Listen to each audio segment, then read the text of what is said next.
Today I want to talk about a few things: high school, summer camp, and how we spend that time. Every summer I head to camp for about a month, and whether it's discussing our latest girl troubles or speculating about the world around us, camp has opened up a lot of conversations that have introduced us to a lot of really interesting ideas. This past summer I was in a conversation with a counselor. We were discussing my various grievances with school, having just ended my freshman year. I was in a dark place, with the expectation many of us are handed that we go through high school mainly for academic purposes, get good grades, go to college, along the way using our extracurriculars as a way to support those goals. And sometimes we fall short of that. And seeing the frustration in my eyes at that moment, she turned to me and told me the story of how she got into college, applying the day before the deadline to a school she never considered she could get into. It wasn't her plan. It wasn't the school she expected to go to. She left me in that conversation with the advice that everything would fall into place, that I didn't have to worry. And that sounds cliche, doesn't it? That we should stray from the path, we should follow our interests. But phrases like these seem to have lost their meaning during a time and generation where they couldn't be more important. Yes, our school systems give us many opportunities, many different areas of discovery and all kinds of resources to help us in our academic pursuits. Yes, we're able to pack college counselors and SAT tutors and more into our schedules to help us get there. And that's where it stops. And that's my conflict. There are just over 1,800 students at Mountain View High, and yet it feels like there's one path, one destination, 1,800 different identities, yet one central place to go. How do I know this? Sit in Mountain View's tutorial center and you'll hear students talk about classes they enjoy, yet sigh about looming AP tests they'll have to take. Walk through the quad while students decide what classes to take, and how many AP classes you can take is almost a form of currency, telling us how smart you are. Even in a school as strong and vibrant as Mountain View High, we've all borne witness to that certain palpable stress in the air during finals and testing. Stress that almost always includes or implies college, the future. And it's in the moments of success, too, when you come home from school having just gotten a 95% on a test, and you're still asked to review the 5% you got wrong.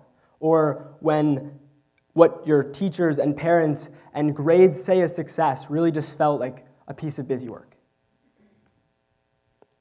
Yes, education and the pursuit of higher education is important, but it seems problematic that in this adolescent age, where we're growing more and more individual in the way we think and act, our gratification seems to stem from elsewhere.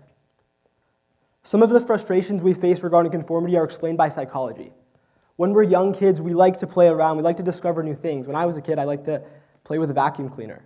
And the expectancy value theory of achievement states that the older we are and the longer we spend in school, we become much more adept to evaluation and feedback from our parents and peers, and we lose interest in subjects we believe we're less interested in, and we shut out opportunities even when they could lead somewhere. And from all of this, we create images of our self-image that, while appear influential to us, don't objectively illustrate who we are or what our true potential is. And the effect of this is very clear through college students and their majors. 80% of college students switch their major at least once in college. And it likely reveals two things: that, number one, stepping out of this environment with all of the grades and pressure and peers allows us to truly be ourselves and try different things and really let ourselves wander. And the second thing is that through the process of reaching higher education and going through all of these different circumstances, we haven't really been able to wander in high school. We haven't been able to try as many opportunities as possible. So where we found ourselves in the most formative years of our lives, years of discovery, of possibility, of growth, how can we call it cliche to be told to stray from the path when we often still find our true nature suppressed? One of my favorite quotes comes from Oscar Wilde. If you want a happy ending, that depends, of course, on where you end the story. The truth is, our story as high schoolers doesn't end once we get into college and succeed academically. Being happy and satisfied and gratified during high school matters. Setting ourselves up for the future is much more than landing a career and getting a good education. Our time as high schoolers should allow us to build an identity, not just a diploma. a purpose, not merely career goals, an internal sense of gratification, not just what we're convinced should make us happy. And the question becomes, with this feeling of conformity, with this feeling of following a set path, with gratification that doesn't always come from inside, how do we navigate some of the most formative years of our lives? How do we create a conscious balance of our extracurricular interests and our school interests, which foster opportunities in the future?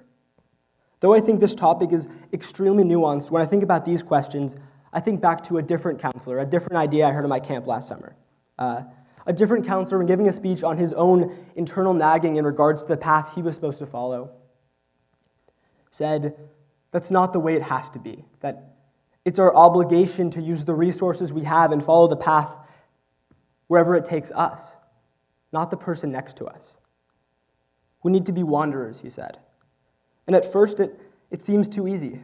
The challenge of navigating high school is immense, but wandering feels so simple. But when thinking about the fact that important discoveries come from straying from the path and making mistakes, like the discovery of penicillin and the invention of the microwave, how can we not call ourselves wanderers? And when following the same road as others, but stepping back to realize that their version of success isn't what actually makes you happy, how can we not view ourselves as wanderers? Let's be clear, it's important to view ourselves as wanderers to understand that there's more than one path a high schooler can take. But change for the sake of change with no purpose, just for the sake of doing something different, is actually harmful. If a student is truly, truly passionate about his academic endeavors, he should be encouraged to follow that pursuit. But if someone feels somehow held back by the education system or someone who is pressured to be in school, they should be encouraged to pursue those alternate interests as well. Let's face it. Many of us will still find that getting a career and going to college and doing all of that is best for us. That's a fact.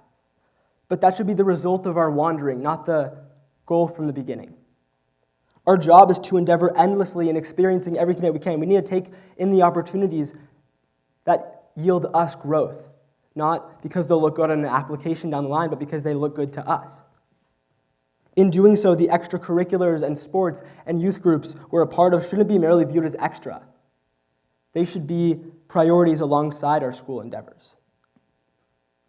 Let's create this environment where the 1,800 students at Mountain View High feel free enough to take 1,800 different routes, where we feel free enough to make our version of success our compass, and we can consciously, in our minds, balance those academic and extracurricular pursuits, where we can confidently animate Tolkien's words, "Not all those who wander are lost." Thank you.